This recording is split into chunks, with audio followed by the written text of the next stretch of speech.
வாழ்க வளமுடன். நான் உங்கள் சிவா. இன்னைக்கு உணவும் உலகமும் நிகழ்ச்சியில சுவையான சாலை மீன் ரோஸ்ட் எப்படி செய்யலாம் அப்படிங்கிறத பார்க்கலாம் வாங்க. சாலை மீன் ரோஸ்ட் பண்ணுறதுக்கு 5 சாலை மீனை எடுத்து நல்ல தலை வாலெல்லாம் வெட்டிட்டு உப்பும் மஞ்சள் பொடியும் போட்ட தண்ணியில் ஒரு அரை மணி நேரம் ஊற வச்சு கழுவுவோம். சாலை மீன் ரோஸ்ட் பண்ணதுக்கு நம்ம வெங்காயத்தை முதல்ல வெட்டுவோம். நல்லா பொடி பொடியாட்டு கட் பண்ணணும். இப்படி வெட்டின பிறகு குறுக்கால வெட்டுவோம்.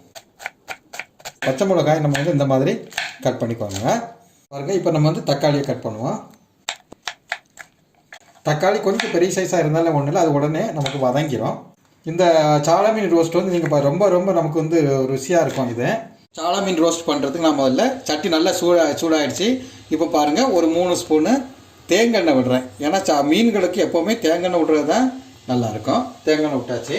இப்போ தேங்காய் எண்ணெய் கொஞ்சம் காஞ்ச உடனே என்ன பண்ணணும்னா நம்ம கடுகு போடுவோம். காஞ்சிரு தீயை கொஞ்சம் இப்போ சிம்மில் வச்சுருக்கிறேன். சிம்மில் தான் வைக்கணும் தாளிக்கும் போது. இப்போ பாருங்கள், கொஞ்சம் கடுகு போடுவோம். எண்ணெய் காஞ்சிருது, கடுகு வெடிக்குது. இப்போ கொஞ்சம் வெந்தயத்தை நம்ம போடுவோம். வெந்தயத்தை போட்டுட்டு அடுத்தது நம்ம கருவேப்பிலையை போட்டுருவாங்க. கருவேப்பிலையை போடுவோம். கருவேப்பிலை இப்போ நல்லா ரெடி ஆகிட்டு இருக்குது. இந்த ஸ்டேஜில் நம்ம கட் பண்ணி வச்சுருந்தோம் இல்லையா பெரிய வெங்காயமும் அந்த பச்சை மிளகாயும் நம்ம போட்டு வதக்குவோம். வெங்காயத்தை பொடி இப்படி போட்டு நம்ம வதக்கிட்டு இருக்கிறோம். இந்த நேரத்தில் கொஞ்சம் பூண்டு ஒரு 4 பல்லு பூண்டு அதையும் தள்ளி வச்சுருக்கிறேன். கல் வச்சு இடித்து அதையும் போட்டு இந்த வெங்காயம் ப்ரௌன் கலருக்கு வரக்கூடிய அளவுக்கு நம்ம இப்போ வதக்குவோம்.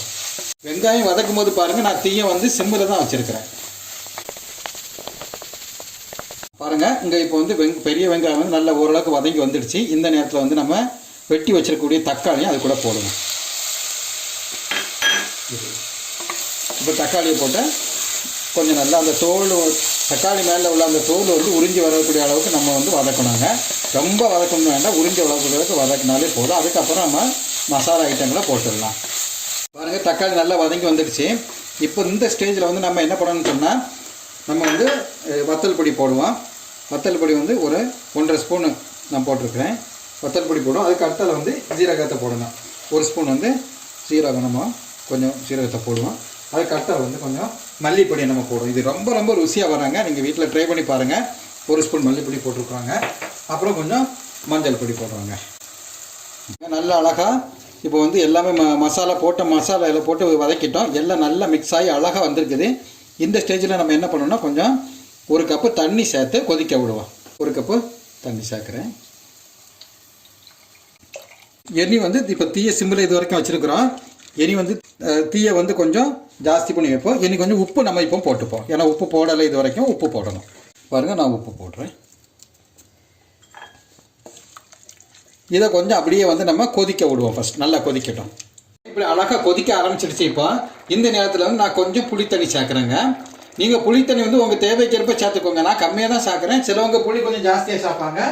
அது நீங்கள் பார்த்து உங்களுடைய தேவைக்கேற்றவாறு நீங்கள் புளியை சேர்த்துக்கோங்க. இப்போ புளியை சேர்த்து லேசாக கிளறி விட்டுருவாங்க. இப்படி இன்னும் கொஞ்சம் கொதிக்கட்டும். நம்ம புளித்தண்ணிலாம் சேர்த்து நல்லா கொதிக்குது. இப்போ மீனை ஒரு பக்கம் லேசாக கீரி இப்படி எடுத்துருக்குறோம். 2 பக்கமும் ஒரு இடத்துல கீறினாலே போதும். ஏன்னா அந்த மசாலா எல்லாம் பிடிக்கிறதுக்கு. இப்போ இந்த சாலை மீனை நம்ம அதில் போட்டு ரொம்ப சிம்மாட்டு இப்போ தீயை வச்சுருக்கணும். நம்ம இப்போ தீயை சிம்மா விட்டு ஒரு 10 நிமிஷம் அப்படியே இது வேகக்கூடிய அளவுக்கு மூடி வச்சுருவோம். பாருங்க, சுவையான சாலை மீன் ரோஸ்ட் நமக்கு ரெடி ஆகிடுச்சிங்க. பாருங்க, இந்த மீனெல்லாம் நல்லா அழகாக வெந்து வந்திருக்குது. பாருங்கள், அழகாக வெந்து வந்திருக்குது. இதை நீங்கள் ஒருக்கா வீட்டில் செய்து பாருங்கள், ரொம்ப ரொம்ப நல்லா இருக்குங்க. சுவையான சாலை மீன் ரோஸ்ட் எப்படி செய்யலாம் அப்படிங்கிறத நம்ம பார்த்தோம். இது ரொம்ப ரொம்ப அழகா இருக்குங்க. இது நம்ம இட்லி, தோசை, சாதத்தை கூட வச்சு சாப்பிட்றதுக்கு ரொம்ப ரொம்ப அழகா இருக்கும். நீங்களும் ஒருக்கா வீட்டில் செய்து பாருங்க. உங்களுடைய கருத்துக்களை எங்களுக்கு எழுதி அனுப்புங்கள். எங்களுடைய சேனலை சப்ஸ்கிரைப் செய்து லைக்ஸ் கொடுங்கள். நாங்கள் போடக்கூடிய ஒவ்வொரு வீடியோவும் உங்களை சேரும். நன்றி, வணக்கம்.